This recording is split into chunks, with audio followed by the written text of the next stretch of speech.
It's John Beaudin from Rock History Music. And today, as the title states, I talk about an artist that is in my head literally every single morning. When I wake up, I'm always thinking about his music. Bernie Charavelli on Rock History Music.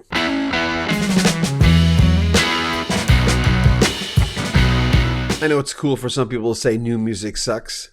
Interestingly, it's also a thing our parents said in the 60s and the 70s, in the 80s. It's true, some new music does suck.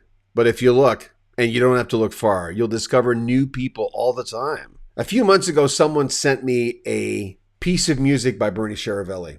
I listened to it, I fell in love. I didn't know who this guy was until I started doing a little digging and I went, what? This guy's Michael McDonald's guitar player, has been for 30 plus years? And it really wasn't his connection with Michael McDonald that got him to play with the Dobie Brothers for a little while. It was Pat Simmons, who asked Michael McDonald, hey, what about your guitar player to fill in for John McPhee? Bernie moved to LA in 1984. And in these clips, you'll hear how Kansas lead singer at the time, John Elefante, got him connected to David Pack of Ambrosia. Charavelli has worked with Michael McDonald on many albums and even more tours. And it's led him to work with so many other artists, which he'll tell you about in these clips. Currently, my favorite artist and a damn nice guy. It's Bernie Charavelli. Rock History Music. I'm going to give you a funny career advice. You're going to laugh at this. Ditch Michael McDonald. Start working with Paul McCartney. I hear Beatleism.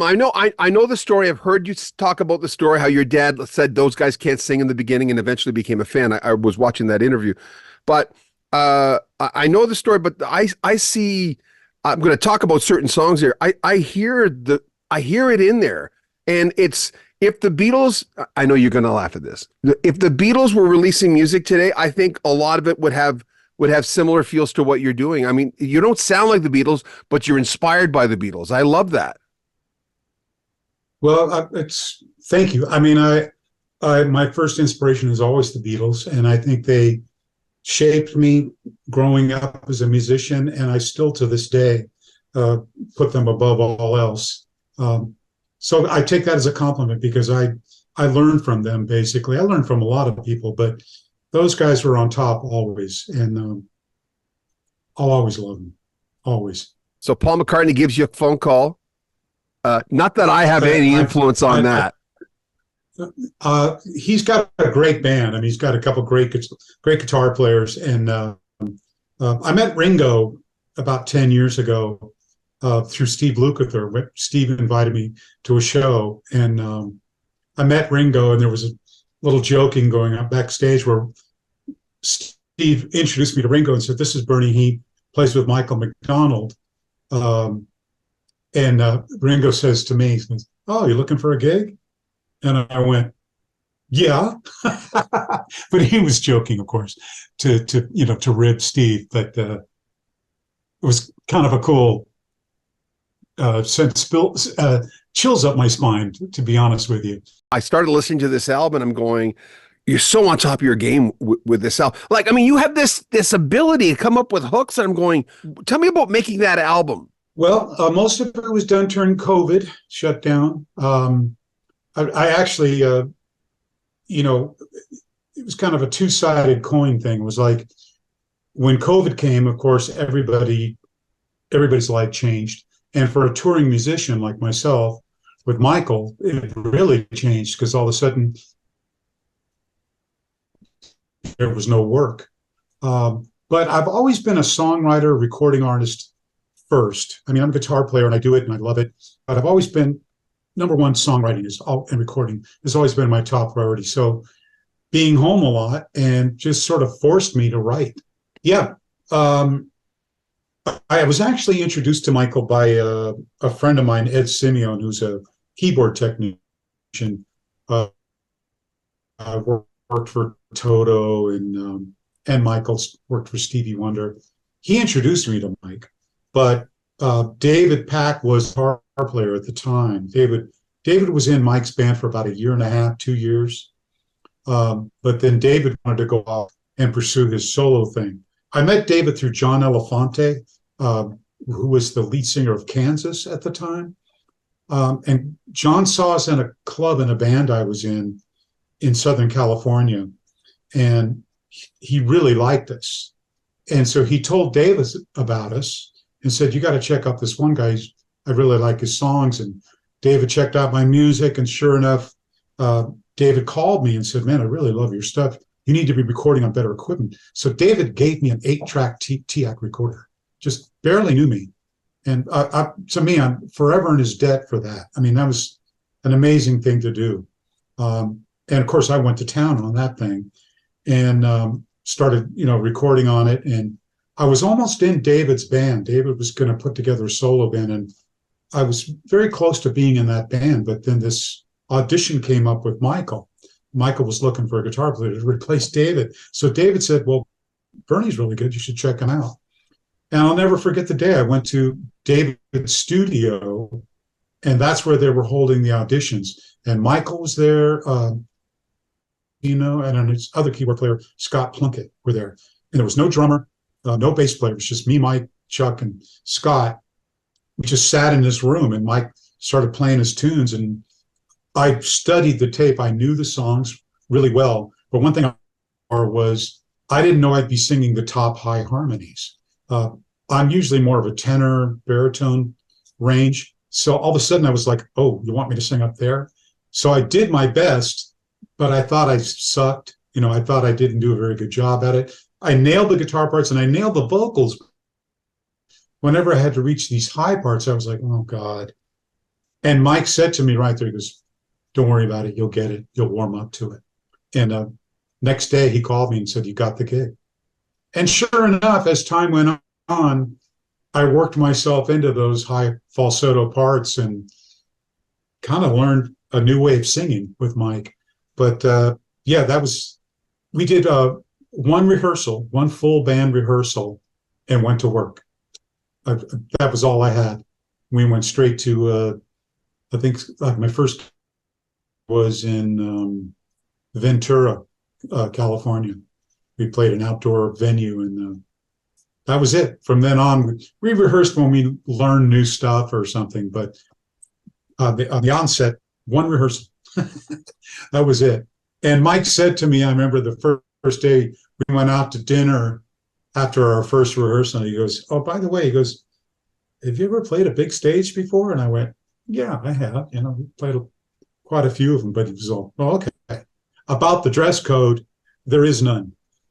Basically, he just wanted to make sure that wear whatever you want to wear. There's no uniform for this band. So he put me at ease really fast and made it really easy for me. So forever and David Pack's debt for pointing me in that direction, and Mike for having faith in me. So it's wonderful, wonderful. More to This Life. Tell me about that song. That's actually, I'm kind of the same way. I'm not really a religious guy, so to speak, but I am spiritual, I think. And I think I'd like to think there's some greater purpose, whether it be God or whatever it is. I think there's many paths to that. And like you, I've explored a few. More to This Life is basically another one of those COVID period songs where, there's just trying to be aware of my surroundings, and that life isn't all about being successful or having this or having that. It's sort of my view on there's more to this life. And, part of this, I became a grandfather during in the last year or two, actually 2 years ago. And that's certainly a big part of that, because to me, that's kind of my main reason for being alive right now. I saw the clip of you, there's probably a few, of you on stage with the Dobie Brothers. How long did you play with the Dobie Brothers? Mm-hmm. I did a full 4 months with them in 1995. They were doing at the time their 25th anniversary. And John McPhee, their regular guitar player, had a commitment to go to Japan. He was backing up this artist over there, and he couldn't get out of it. I wanted to take John's place. And it wasn't Mike, it was Pat Simmons, who said to Mike, "Well, what about your guitar player? And what about Bernie?" And Mike goes, "Oh, well, yeah." That's typical Mike. Um, so it was thankfully it was Pat that came up with that idea, and yeah, it was a heavy tour. We did like 12 weeks of like 5-6 shows a week. That's the hardest I've ever worked on the road, but they couldn't have been nicer. Pat and Tommy were both so gracious. They let me take tons of guitar solos, and it was kind of a guitar player's dream to be able to play those original Dobie Brothers songs plus Michael songs. I mean, every song was like an epic hit. So that was, and we got to play like kind of loud and big. It was a serious rock tour. It really was. But they were just the nicest they could. And I'm happy to say we're friends to the day. I've said this, and I've said it to a few, was especially with Jeff Skunk Baxter, the fact that, when Michael came in, Jeff was one of the reasons for that. When Michael came into the band, I bought taking it to the streets, and I remember going, I don't know why it didn't occur to me that Tom was gone. I mean, I know he was still on the album. I think he played lead singing. He sang one song at least, and there was something about the fact that to me it was still congruent. It was still kind of. But I think what helped with that is Pat Simmons, because Pat Simmons to me has always been the glue. It's been the beautiful segue, not to take away from his songs. I love his songs. I love his little guitar ditties that he puts on those Dobie Brothers albums. To you, Pat Simmons is? He's another wonderful guy.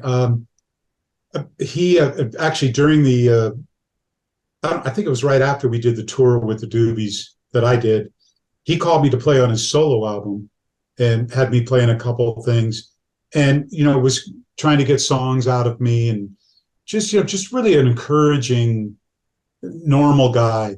I remember one time we were playing with Michael in San Diego at Humphreys, and I knew Pat was there and John McPhee was there, and I think their drummer Ed Tauth, and but we were backstage after our set, and all of a sudden somebody come back behind me and put their arms around me and hug me, and it was Pat. And that's just Pat. He's just a very literally embracing guy. He's again, zero ego. He doesn't act like a rock star. He doesn't act like a celebrity. He's just this normal guy. And honestly, I think Pat is the glue of that band. He's the one that's kind of kept that band together. The original lead singer, lead writer, but Pat is the leader of that band. I really do. Like if anybody had the power to shut down the Doobies, it would be Pat. He's the guy. How do you know Shannon Forrest? How far back do you go, and how did you meet him? Shannon, I met through Michael. Not exactly sure how Shannon came in the picture originally, but out at Mike's, we used to record out at Mike's studio, Bingham Bend out here, just about 8 miles from here, out in Leaper's Fork. And Mike had this studio. It was really nice. And Shannon somehow, I'm not sure where the link came. Maybe it was through Susan Henson. Now that I'm thinking of Susan Henson was Mike's assistant at the time, and her daughter married Shannon. So that must be where the connection is. But Shannon is as you know, is an intense talent. I mean, he's not only a great drummer, but he's got a great production mind, and he's a great engineer. And so he just made a deal with Mike where he would work with Mike if he could bring his mixing board. Somehow Shannon inherited or bought an SSL board, this big giant monster studio console, and put it in Mike's studio. So they did a lot of stuff there. And Shannon just engineered it. And I think they started on a project with Chris Eddy, who's Dwayne Eddy's son, a real talented guy. And Mike actually gave him some songs that Mike and I wrote together and produced him for probably 5, 6, 7 years. But that's where I know Shannon from. And then Shannon got involved with Amy's record.